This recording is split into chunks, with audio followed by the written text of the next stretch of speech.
Hi, my name is Sheila. Welcome to part six, where we are taking a look at Billy Evans, Elizabeth Holmes' partner, the letter that he sent to the judge ahead of her sentencing. This is part six, where he talks about the price to be paid.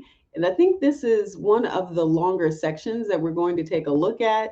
We've been through parts 1 through 5. If you haven't had a chance to take a look at those, you might actually want to start with one and follow them in order because that's the way that the letter was written. It was pretty down. It was pretty down. It was pretty long. So I broke it up into parts and pieces so that we could read the letter at the very beginning and then toward the end have a discussion about some of the things that he wrote in his letter. So this is the price we will always pay. The price Liz and our family pays for this process is not just the potential incarceration that you will decide. In ways large and small, the process itself has daily costs. While there were many people by her side during Theranos's growth, Liz has largely faced the aftermath of those events without her former colleagues. Many private expressions of support have turned to silence because of the risks they would face for publicly standing by. She has already faced the loss of her life's work, 15 years of tireless dedication to her mission, a noble cause.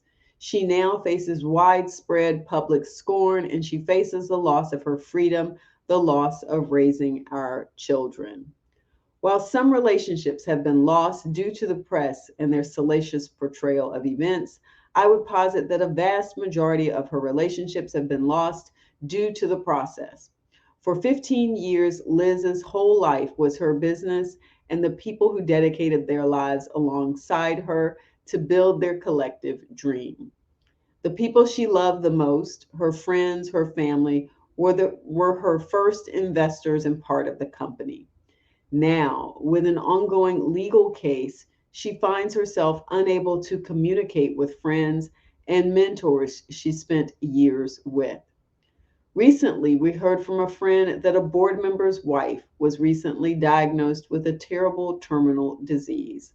Liz was devastated, first by the news, then by the feeling of helplessness in her inability to take action.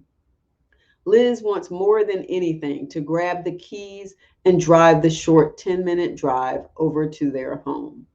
All she wants to do, all she wants is to do what anyone would want, to hold them in an embrace, cry with them, and give them and their family the love they shared with her in so many of her darkest hours. These people were a second set of parents to her, loving mentors whose dining table were a source of refuge when times were at their worst, but not now. She can't be that support for them because of her respect for this process. This woman has been handed a death sentence, and Liz was left begging lawyers to allow her to send an email to express her sorrow and support. It has created immeasurable pain and isolation for both parties in these relationships. The people who were once closest in her life are now inaccessible, and I see how, with each passing year of silence, the relationships fall away. It has been 4 years since the indictment. Her respect for the process, for the court's rules, have had profound impacts on the relationships with family and friends, a number of which have passed away before the relationship could be rekindled. Our privacy is limited. When we are in public, Liz is nearly always incognito. Large sunglasses, her hair tucked up beneath a baseball cap, head down. She walks through public places trying to hide, but it doesn't do much good. Once we were 5 miles down a trail in a national forest, and a passerby took out their phone to snap a picture. It is incessant. The one place we can hope to have privacy is our home. We have taken significant precautions.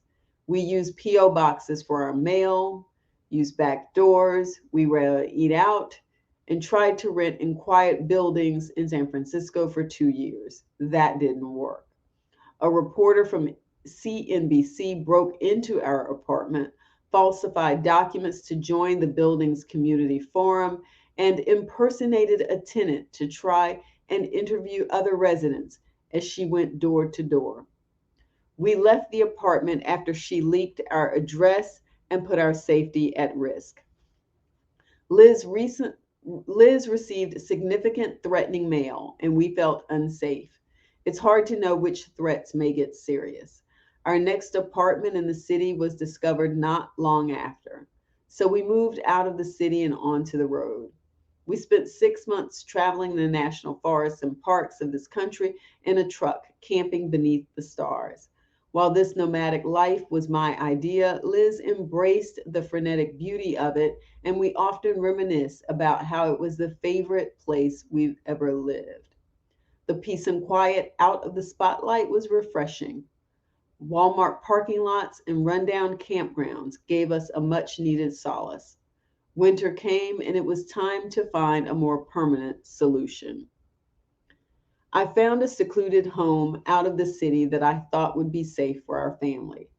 I rented it in my name, sent our mail to alternative addresses, and instituted a serious security protocol to try and ensure privacy, but they still found us. Days before her trial began, and I first walked into your courtroom, they again leaked our address, this time with a make believe story about my ownership of an estate, the likes of which I couldn't begin to afford. This resulted in people coming to our home throughout the trial. I'm always worried by the car that slows down at the end of the driveway to pull something up from their lap. Is it their phone to check directions to snap a photo? Is it something more sinister?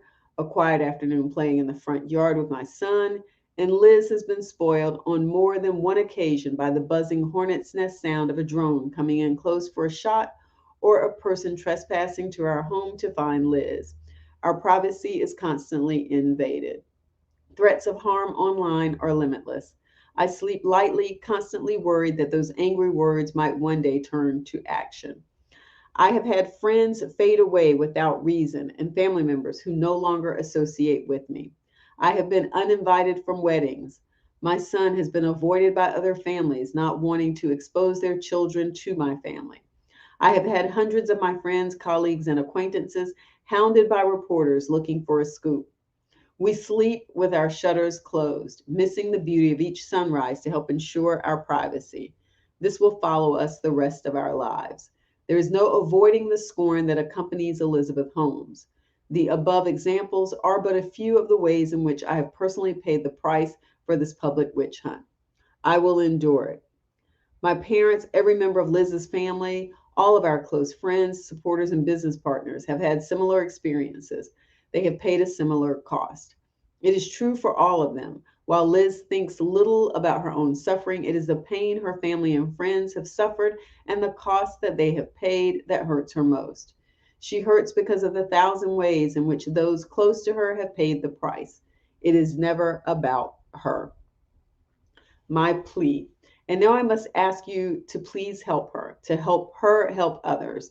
Her life will be one lived to its fullest potential, one of service to others and dedication to causes both great and small, and a life dedicated to protecting our son from the world Liz has now realized requires a bit of hesitation alongside her hope. She has paid the price of expensive lessons learned so he doesn't have to. I ask you to consider who Elizabeth Holmes truly is. I ask you to get to know her through these letters and the outpouring of love and support she has. The fact that Liz still has the support she does, despite the risks of associating with her, is a testament to her goodness. Many of the letters you will read were written and submitted by loyal people who know their careers and public standing will be put in jeopardy because of their public support for her. We have had multiple friends write letters who were told by superiors who have never met Liz nor have had any direct knowledge about the circumstances that they would be fired for supporting her. Many people who sent letters ultimately could not submit them because they had to put themselves first. But the ones you'll see nonetheless feel compelled to help, to put themselves in harm's way, to tell you what otherwise might be missed. I admire their bravery, Reading their letters, I'm still surprised to learn about all the ways she has impacted these people's lives, especially when considering that for 15 of her 38 years, she ate, breathed, slept, and single mindedly dedicated herself to her mission. While I know I am biased beyond anyone else, I believe in her deeply and I will continue to stand by her through the darkest times. It is so very hard to distill what Liz means to me. I have struggled to adequately convey it here, though I am desperate to do so. I just hope, Your Honor, that my letter helps you know her, that these words ripped from my heart and thrown on this page can help you see what I know to be true. If you are to know Liz, it is to know that she is honest, humble, selfless, and kind beyond what most people have ever experienced. Please let her be free, humbly. And then I'm actually going to do a separate video on these pictures. And there's the dog that was taken away from the mountain lion. And I take it that some of these are maybe pictures from the trip when they were trying to get away. And then you have some pictures there of her with their baby, and some pictures of her pregnant, and then some pictures of what looks like are during Christmas and the holidays, pictures at the beach. And I guess that's the horse that they were referring to. Numerous pictures here of just the daily life, just the sort of pictures that you see everybody sort of share. And then we have the next one there. So that gives you an idea of what was going on there. Now, I will say this because listening to it, that last piece there, again, mostly the wrap up there in his final plea, the piece about the house and them moving about, yes. It's sort of like you're a celebrity, but not necessarily in a good way because he keeps talking about them being vilified under the circumstances of what happened and what Theranos was doing. We can sort of understand some of that. It's interesting that he mentions the piece about the house because I actually did a piece on a place that supposedly they were staying. And I think I may have put a link to it or something like that. And now I'm not so sure after reading what he wrote, is he staying there or not? There have been reports that he's staying there. I think I need to do a whole nother video now that says, I don't know where they were staying, but this is what was reported. So to be fair, I think it's helpful to actually go through documents because it is so easy to find things online, even what's being reported by traditional media that you may think carries some legitimacy. Anybody can get something wrong. And if you don't stay on top of it, if you don't follow it through, if they do a retraction if they do a retraction and come back and say, hey, oh, we were wrong on that. If you're not staying on top of things, then you may miss it. So I may do a whole nother video that talks about, moving from place to place and where are they? And does it even matter? Like once she has to report for prison in April, does it even matter where he and their children will stay? Because they are really not the ones who did anything wrong. They're just having to deal with some of the consequences of that. Again, the sort of side effect and consequences of what came out of all of this. But that's pretty much it. Not a whole lot of critique on that. I think we've critiqued the whole thing to death.